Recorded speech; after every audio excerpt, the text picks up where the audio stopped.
Anthropologists and forensic experts who create actual faces from fossilized jaws and skull parts say Cro-Magnon faces were completely modern. Although people living between 40,000 and 10,000 years ago had not altered the natural world around them to continue their existence for 1 million generations, one day some woman, tired of making and remaking camp, said, "Honey, what if we just try growing this stuff right outside the door?" That day, the world changed forever. It was only 10,000 really short years ago, give or take a millennium, that we became capable of controlling the interactive Earth, given food supply that assured our survival. Until this last century, from that distant point 10 millennia ago, i.e., during our entire prehistoric existence, we could eat only the carbohydrates that we could steal and tame from the planet's cornucopia. What that means is we've eaten the same kinds of natural carbohydrates for the last 9,900 years, and the same amounts. Not anymore. No other species has ever had unlimited access to carbohydrate energy without regard for effort, season, competition, and natural disaster. Farming forever altered the balance of nature. If we were in trouble before, from that moment on, we were in serious danger. The coming of agriculture 10,000 years ago as a viable alternative to hunting and gathering effectively ended the Paleolithic period and pretty much eliminated the hunter-gatherer lifestyle worldwide. The Neolithic Revolution meant the end of our coexistence with everything else on the Earth's terms. From then on, all interactions would be on our terms. Revolution implies an intentional overthrow of one institution for another. In reality, the sudden abundance possible when the food supply became controlled by the consumer also provided enough calories to further support the changing patterns of reproduction. Settling down. After we learned to grow this stuff right outside the door, we stopped moving as much. Instead of following the herds to eat what we needed, we started to store the increasingly tame grains and fruits and meat. These provisions were too heavy to travel with, but we could feed all the new little mouths, so for the sake of the children we began to settle down. In the old days, one hunter could support himself and one pregnant woman and maybe 2 children and even an aged parent.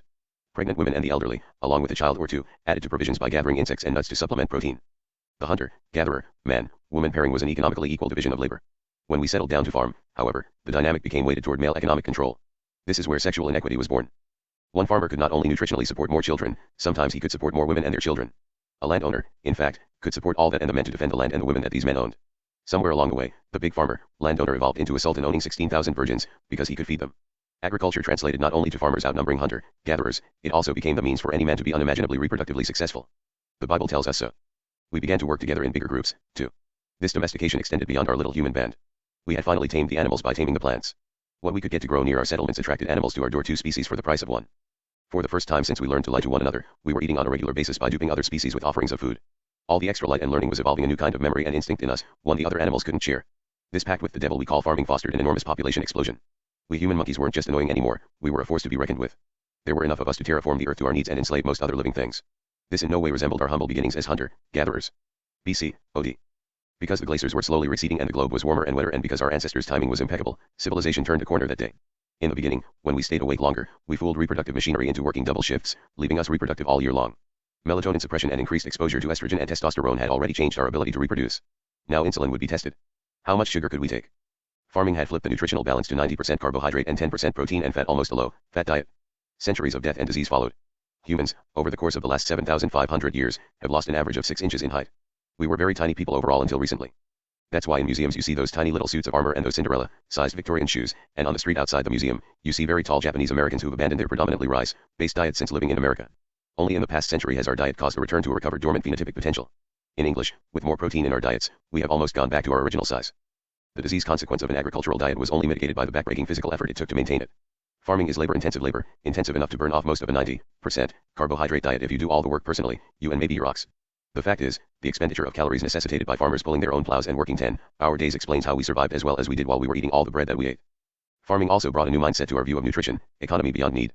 The biggest reason the greater percentage of our diet was made up of carbohydrates was that killing the animals for just meat seemed short-sighted. Sharing the grain with them meant less for us in winter stores, but if we kept them alive, they could give us milk to make cheese and even continue to make more of their own kind. We had a sort of pyramid scam going.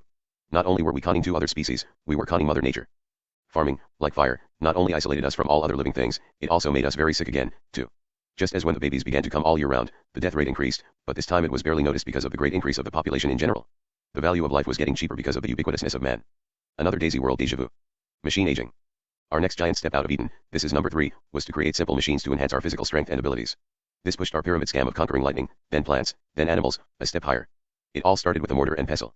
If we ground the grain into smaller and smaller pieces, it went further. A loaf of bread made from 2 handfuls of grain could feed more than 2 people, and the increase of man meant many more people wanted more and more bread.